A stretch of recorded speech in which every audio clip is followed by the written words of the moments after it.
प्रणाम। गंगा में डुबकी लगाओ और अपने पुरातन जन्मों के जो पाप हैं सबको नष्ट कर लो। हमारे जो संत हैं, जो हमारे ऋषि मुनि हुए, वह बड़ी बड़ी बातें करके चले गए। इसका तात्विक विवेचन क्या है? क्या पानी में नहाने से पाप धुल सकते हैं? क्या रहस्य है इसके पीछे? क्यों गंगा को इतना महत्व दिया गया है? अब पिछले दिनों महाकुंभ प्रयागराज का भी आयोजन किया गया था। क्यों गंगा को इतना महत्व दिया जाता है? गंगा नारायण के चरणों से निकली गंगा। शंकर ने जिसे मस्तक पर धारण किया, जटाओं में धारण किया और धीरे धीरे भूतल पर छोड़ा। इसका रहस्य क्या है? आज लाखों संत हैं, लेकिन इस तात्विक विवेचन के बारे में बहुत कम संत जानते हैं। तो दर्शकों, इस वीडियो में हम आपके सामने एक गुप्त रहस्य खोलने वाले हैं।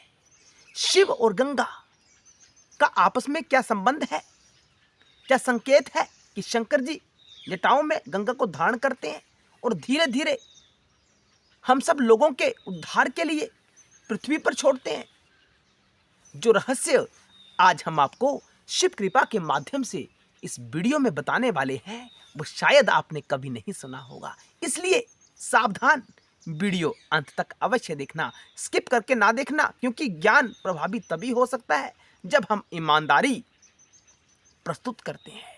जीवन में ईमानदार होना आरंभ कर दीजिए। जो कार्य आप करना आरंभ करोगे, वह कार्य आपका अवश्य सिद्ध होगा। ज्ञान गंगा, तात्विक दृष्टि से देखा जाए तो ज्ञान गंगा है और शिव आत्मा है। आत्मा ही परमात्मा है। शिव आत्मा, नारायण आत्मा का इस सृष्टि के रूप में अस्तित्व नारायण कहलाता है, विष्णु कहलाता है।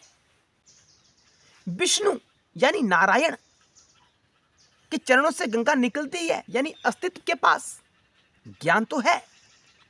कितने ब्राह्मण लोग आज घूमते हैं, स्वयं को बड़ा विद्वान घोषित करते हैं कि हमें बड़ा भारी ज्ञान है। वो ज्ञान कैसा है?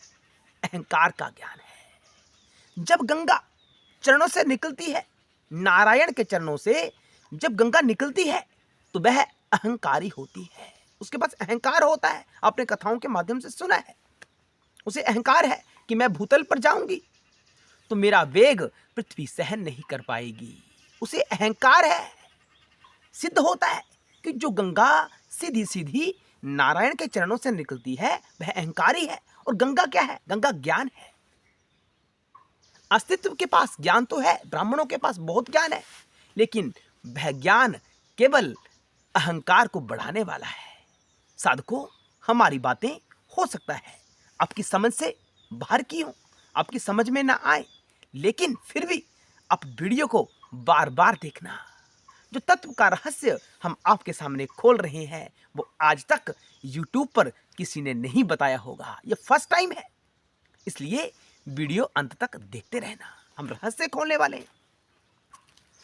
अब साधकों, मेरी एक बात को गांठ में बांधना कि कोई भी ज्ञान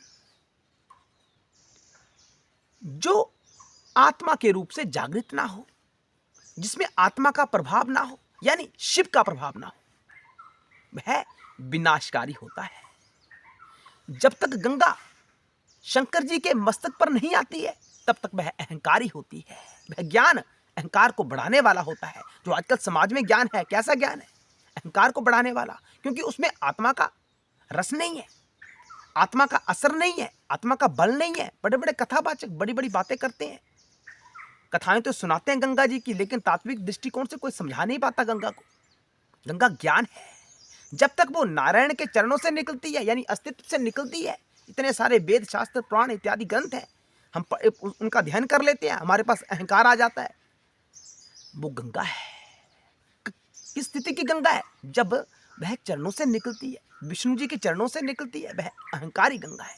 जब उसका मिलन शंकर जी से होता है, शिव से होता है, यानी आपकी आत्मा से होता है। जो ज्ञान आपने पुराणों में पढ़ा उसे अपनी आत्मा के साथ मिलाकर देखा, आत्मा का रस डाला उसमें, आत्मबल उसमें डाला, तो वह ज्ञान आपके पापों का विनाश करने वाला हो जाएगा। यानी गंगा वो पापों का विनाश कर देगी। हम हरिद्वार जाकर गंगा स्नान तो करते हैं, हम कहते हैं कि हमारे सारे पूर्व जन्मों के पाप कर्म जो हैं वह नष्ट हो गए। नहीं, वह नष्ट नहीं हुए, क्योंकि आपने आत्मा का बल जागृत नहीं किया। शिव का बल आपके पास है ही नहीं, आप शिव की बातों को मानते ही नहीं। आत्मा क्या क्या गुण है, उन गुणों में स्थित होने का हम अभ्यास करते ही नहीं। तो यह गंगा, ये जो स्थूल रूप से गंगा बह रही है, वह आपके चरित्र के ऊपर असर नहीं कर सकती। शिव का होना बड़ा अनिवार्य है। कोई भी ज्ञान हो वह आत्मा से जुड़ा हुआ होना चाहिए, उसका संबंध शिव से होना चाहिए। कोई भी स्थिति हो, कोई भी कथा हो, सबका कनेक्शन आत्मा से होता है। जब तक उसमें आत्मा का असर ना हो, आत्मा का प्रभाव ना हो, वह विनाशकारी होगा, वह अहंकारी होता है।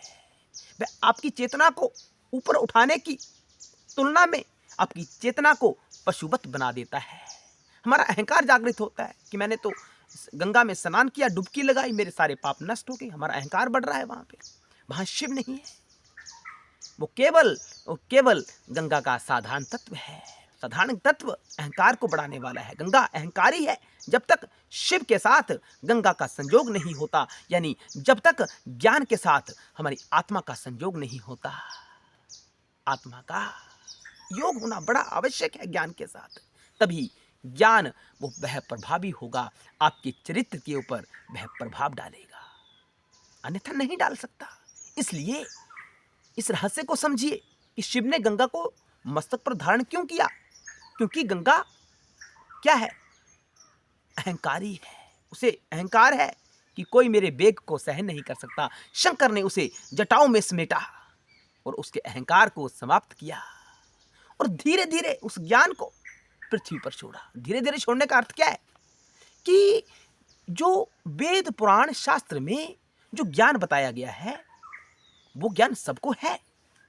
इस पृथ्वी पर बहुत से विद्वान हैं जिनको ज्ञान है, लेकिन तात्विक विवेचन, उसका तात्विक अर्थ को जानने वाला कोई हजारों में, लाखों में एक होगा। इसलिए शंकर ने अपनी जटाओं से थोड़ा थोड़ा करके उस गंगा के पवित्र जल को पृथ्वी पर छोड़ा हुआ है। कोई बिरला इस तत्व के रहस्य को जानता है। इसलिए आप इस वीडियो को आगे फैलाने तक सहयोग करें, इसको पूरा देखें ताकि यह वीडियो ज्यादा लोगों तक पहुंच सके, सभी का कल्याण हो। गंगा और शिव के तात्विक विवेचन को सभी समझ सकें, तभी सभी का कल्याण हो सकता है, अन्यथा कल्याण नहीं हो सकता। नारायण यानी अस्तित्व, जो हम देखते हैं ना आंखों से, कानों से सुनते हैं, त्वचा से महसूस करते हैं, ये सारा अस्तित्व इस शिव ने ही स्वयं को इस अस्तित्व के रूप में बदला हुआ है। जब शिव स्वयं को इस अस्तित्व के रूप में बदलते हैं, दर्शाते हैं, तो वह नारायण कहलाते हैं।